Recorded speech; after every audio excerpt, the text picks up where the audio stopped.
What's up, beautiful people? Assalamu alaikum. This is Ns Romman. Welcome to Ns Studio Blog and welcome to another new beautiful video. Bros, গরিবের পদ্মা সেতু নাই, কিন্তু গরিবের যমুনা সেতু আছে।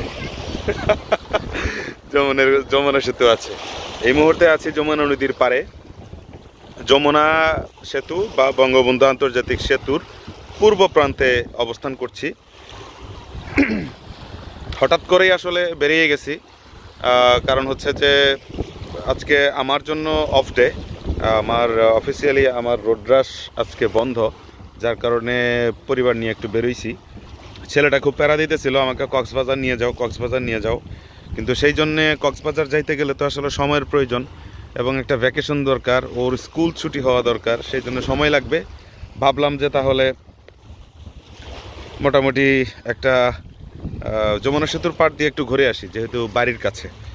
So আজকে ছেলেটাকে নিয়ে এসেছি।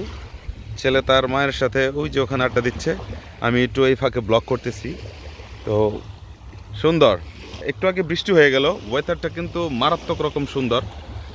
আকাশটাও এখনও মেঘলা মেঘলা, কিছুটা পরিষ্কার, কিছুটা নীল, সব মিলিয়ে খুবই কালারফুল। আর আজকে বাতাস থাকার কারণে কিন্তু বেশ ভালো রকম ঢেউ আছে। আপনাদের একটু ঢেউয়ের শব্দ শোনাই, চলেন।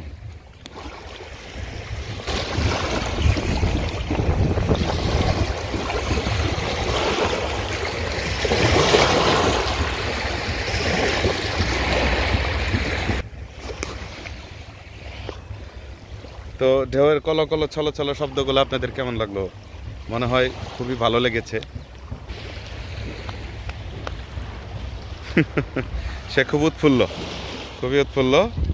এরকম পরিবেশ সে আগে কখনো এরকম আসলে খুব বেশি উপভোগ করার সুযোগ সে পায় নাই, তো এখন পেয়েছে। খুবই উৎফুল্ল। কি ঢেউ কি মারতেছ? প্যান ভিজবে কিন্তু।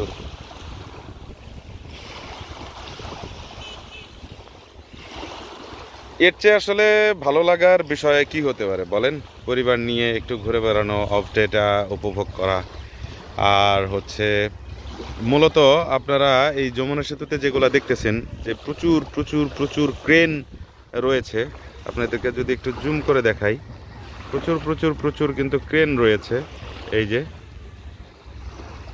হ্যাঁ, এই যে দেখছেন, এগুলা কিন্তু আসলে রেল লাইনের কাজ করা হচ্ছে। মূলত আসলে রেল লাইনের কাজ করা হচ্ছে, আলাদাভাবে রেল সেতু তৈরি করা হচ্ছে। তো যার কারণে এত ক্রেন, যেগুলা মোটামুটি সবগুলা পিলারেই কাজ চলতেছে। অ্যাকচুয়ালি এই যমুনা সেতুটা যখন আপনার ডিজাইন করা হয়, তখন যমুনা সেতুর এক পাশ দিয়ে, অর্থাৎ যমুনা সেতুর ওই পাশ দিয়ে যদি আপনি সিরাজগঞ্জের দিকে যান, তাহলে আপনার হাতের ডান পাশে পড়বে। ডান পাশ দিয়ে আপনি ট্রেন লাইনটা দেখতে পাবেন, যেটি হওয়ার কারণে, অর্থাৎ সেতুর একটা প্রান্তে একটা কর্নারে ট্রেন লাইন হওয়ার কারণে ট্রেনটা যখন যায় তখন আসলে সেতুটা মারাত্মক রকম ঝুঁকির মধ্যে থাকে, কারণ হিউজ লেভেলের একটা ওয়েট এই সেতুর এক পাশে পড়তে থাকে।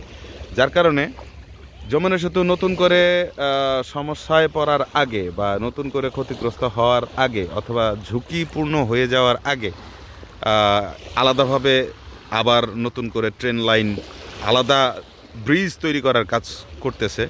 তবে এটা শুরুর দিকেই যদি চিন্তা ভাবনা করে আরেকটু খরচ করে একসাথে করা হয়তো, তাহলে হয়তো কস্টিংটা অনেক কমে যেত, বাট সেটা হয়নি। এখন নতুন করে আবার ট্রেনের জন্য নতুন ব্রিজ, নতুন পিলার, নতুন কনস্ট্রাকশন করা লাগতেছে। দ্যাটস ওয়াই খরচের পরিমাণটা অনেক বেশি। তবে এটা আমাদের বাংলাদেশে সম্ভব, কারণ আমরা আসলে পরিকল্পনায় বিশ্বাসী না। যখন যেটা মন চাইব তখন সেটা করব।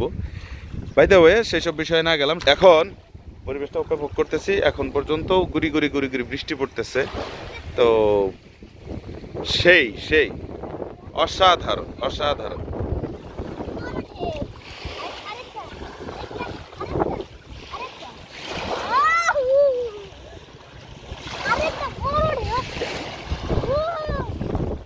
আচ্ছা, কক্সবাজারে অনেক বড় ঢেউ আছে, সেখানে নিয়ে যাবো নি তোমাকে।